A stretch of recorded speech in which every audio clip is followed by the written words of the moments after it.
Mima, quen é este? Socio 25.527. Pois si, hoxe imos repasar 5 series do Xabarín Club que tiveron videoxogos. Somos do Clube da Galega.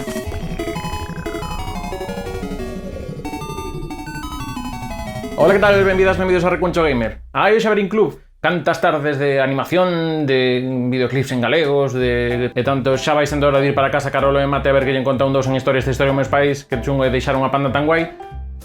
Ai, canto tempo. Pois iso, imos repasar 5 series que tiveron videoxogos. A primeira sería esta. Capitán Planeta é un héroe, a contaminación é o que lle do.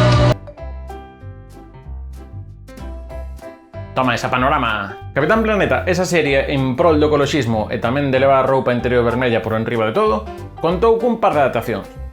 A principal unha que saiu para Spectrum, Amiga e a Nintendo. Que era un xogo de disparos aí un pouco entre matamarcianos e unha especie de xogo de bo con disparos tamén. Non foi moita gran cousa, e logo tamén tivemos unha versión para Mega Drive na que xa controlamos algunhas outras personaxes que aparecían na serie, pero tampouco unha cousa tola xogo.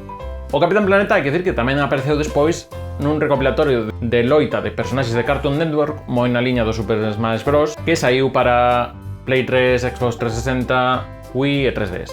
A segunda serie é unha que bauticei mal outro día porque fixen un calco do título en castelán que dixen os autos tolos, pero realmente chamase Os tolos do volante, a que sería Wacky Races. Pois esta serie, que funciona perfectamente co xénero kart, que dá na descripción un vídeo o que fala o xénero kart, pois se non o bichedes, pois tivo un par de xogos para Dreamcast, no 2000, que tamén tuveron a súa versión PlayStation 2, outra posterior PlayStation 2 no 2007, outra en 2008 para consolas de Nintendo, a Wii e a Nintendo DS, e tamén en 2018 houve unha versión para navegadores un pouco máis daquela maneira, que se chamaba Road Trip. Pero non é o primeiro de todos este. O primeiro foi de 1991, saiu para MS2 e Nintendo, e neste caso era un plataformas.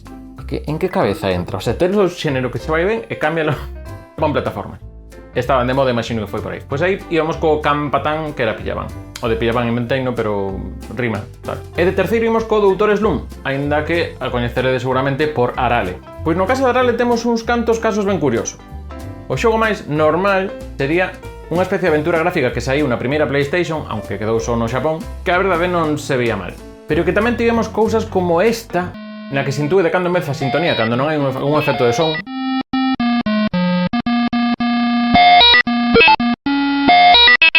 é que só tiña unha pista para o son, entón ou facía música ou facía efectos de son. E logo temos un do ano 84, Doutor Slump Bubble Blitz, do que non puiden requedar moita información, e tamén dicirvos que existían algún xogo en dispositivos con pantalla cristal líquido, ou LCD, tipo os Game & Watch, que igual vos son máis. Toca agora a serie Reboot. Non sei se lembrades esta serie de animación canadiense que foi a primeira serie, digamos, en ter animación por ordenador, que chamaríamos 3D, estilo Toy Story. Era unha serie que tiña moitas referencias a videoxogos, a que os propios personaxes vivían dentro dun chip ou unha cousa así, e de cando en vez pois tiñan que entrar nun xogo para facer un pouco de personaxes da máquina. Pouco Christopher Nolan pa nenos, así todo o barullo. A cousa é que chegou a ter un xogo para PlayStation 1, no que non me preguntedes por que decidiron que iban a facer todo o rato nesta plataforma flotante e disparan. E a verdade é que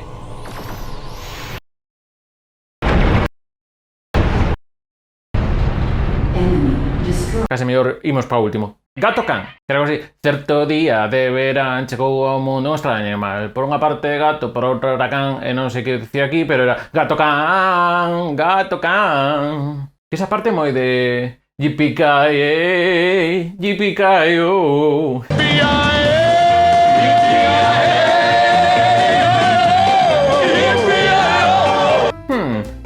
O tema.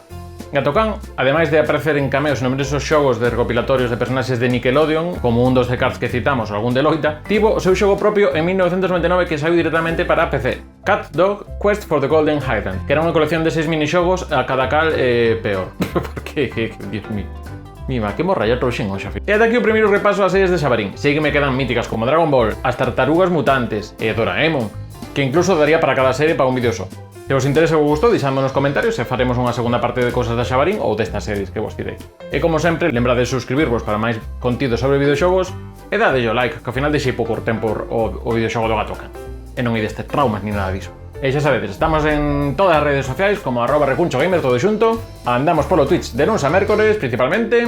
Cada 2 xoves temos podcast e podedes pasarvos polo noso Discord e pola nosa web recunchogamer.gal. E xa estaría. Saúdos do Iago Gordillo e coidadevos. Yippee-ki-yay, Ghost Riders in the sky.